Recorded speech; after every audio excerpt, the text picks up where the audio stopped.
झांसी में पहली बार आजाद समाज पार्टी के राष्ट्रीय अध्यक्ष और नगीना सीट से सांसद चंद्रशेखर आजाद पहुंचे, जहां उन्होंने अस्तित्व बचाओ बंधुत्व बनाओ प्रबुद्ध जन सम्मेलन में शिरकत की।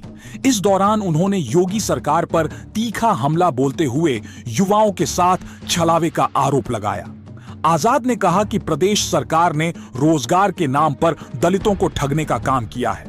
उन्होंने कहा, चाहे कोई भी भर्ती देख लीजिए, निरस्त हो गई या पेपर लीक हो गया। उन्होंने कहा, भर्ती के नाम पर सिर्फ घोटाला और ठगने का काम हुआ है। वहीं उन्होंने बसपा पर प्रहार करते हुए कहा कि मायावती महापुरुषों को सम्मान नहीं दिला पा रही, इसलिए वह लोकसभा हो या कोई भी चुनाव, प्रदर्शन खराब रहा है।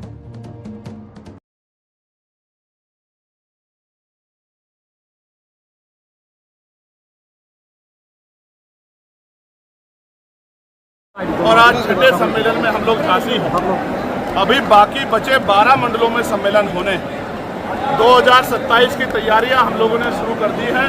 त्रिस्तरीय पंचायत चुनाव में आजाद समाज पार्टी अपने मजबूती से लड़ेगी और ग्रामीण क्षेत्रों तक उनके मुद्दे को जानने के लिए और अपना नेतृत्व निर्माण के लिए, भाईचारा निर्माण के लिए कमजोर वर्गों में SC, ST, OBC और माइनॉरिटी के लोगों में भाईचारा निर्माण के लिए हमारी बूथ कमेटियां, सेक्टर कमेटियां, विधानसभा कमेटियां, भाईचारा कमेटियां लगातार संघर्ष कर रही हैं। मेरा भरोसा है आने वाले त्रिस्तरीय पंचायत चुनाव में आजाद समाज पार्टी उत्तर प्रदेश की सभी बड़ी पार्टियों के साथ खड़ी होगी।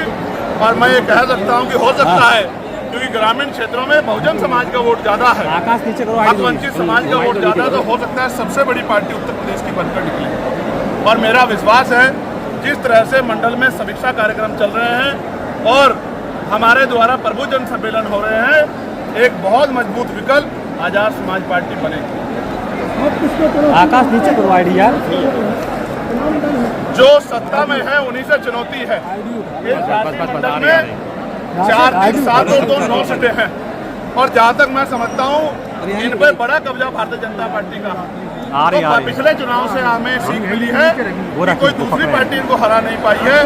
तो आजाद समाज पार्टी मजबूती से अपनी जड़ों को मजबूत करेगी, बहुजन समाज में भाईचारा पैदा करेगी और जो सत्ता में दल है उसको हराने का काम करेगी। देखिए, बहन जी हमारी बड़ी नेता हैं, मैं उनका सम्मान करता हूं, लेकिन आप ये भी देख रहे हैं उनके द्वारा महापुरुषों का आंदोलन आगे नहीं बढ़ पा रहा है। लगातार चुनाव वो लड़ रहे हैं, लोकसभा का चुनाव भी लड़ा, विधानसभा के चुनाव भी लड़े, लेकिन सफलता नहीं मिल रही है। लोगों का विश्वास आजाद समाज पार्टी की तरफ बढ़ रहा है। आजाद समाज पार्टी के युवा साथी ना दिन देखते, ना रात देखते, ना धूप देखते, ना आंधी देखते, ना तूफान देखते, ना भूखे प्यासा पेट देखते, लगातार संघर्ष करते हैं। पुलिस से पहले जाके गरीबों को न्याय दिलाने का काम करते हैं, उनकी आवाज़ उठाने का काम करते हैं, उनके लिए लड़ने का काम करते हैं, तमाम तरह के अन्याय, जुल्म, आरोप सहते हैं। इसलिए समाज भी ये देख रहा है कि जो हमारे लिए लड़ रहा है उसी को ताकत दे। आजाद जी, क्या अखिलेश यादव के साथ इस बार आप चुनाव में जाएंगे? जी, अखिलेश यादव के साथ कोई गठबंधन करने की योजना है? त्रिस्तरीय पंचायत चुनाव में आपको पता लग जाएगा कि आजाद समाज पार्टी कितनी ताकतवर हो गई है।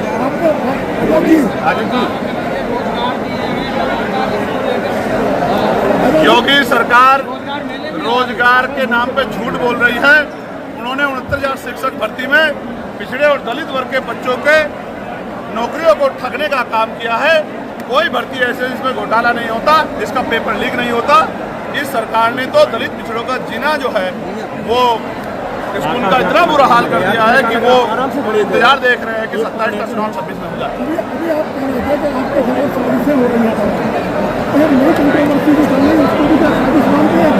देखिए, मैं ये कहूँगा कि क्योंकि ये महिला सम्मान का विषय है और मेरी माँ ने मुझे सिखाया है कि आपसे गलती से भी किसी महिला का अपमान ना हो, तो मैं बहुत जिम्मेदारी से कहूँगा कि मुझे पता लगा है कि वो कोर्ट जा रहे हैं, तो मैं कोर्ट में अपना जवाब दूंगा। बाकी मैं कोशिश करूंगा कि मेरी वजह से किसी का दिल ना दुखे। मैं सभी को का सम्मान करते आगे बढ़ूंगा। मैंने फिर आपसे कहा, क्योंकि ये मेरा व्यक्तिगत मामला है, इसलिए मैं जो भी बात कहूँगा वो महिला की गरिमा का ध्यान रखते हुए, उसके सम्मान का ध्यान रखते हुए मैं कोर्ट में ही अपनी बात करूँगा। चंद्रशेखर जी इसी को लेकर कांग्रेस भी लगातार निर्देशन करने जा रही है। नहीं, मैं फिर आपसे कह दूं, उन पर बहुत लंबे समय सरकार रही है। ओबीसी को जातिगत जनगणना नहीं कराई और 52% ओबीसी को 52% आरक्षण उन्होंने नहीं दिया और ओबीसी आयोग उन्होंने नहीं बनाया और मंडल कमीशन की सिफारिशें उन्होंने लागू नहीं करी। तो आप सोचो क्या है, कतली करनी देखनी चाहिए। ओके।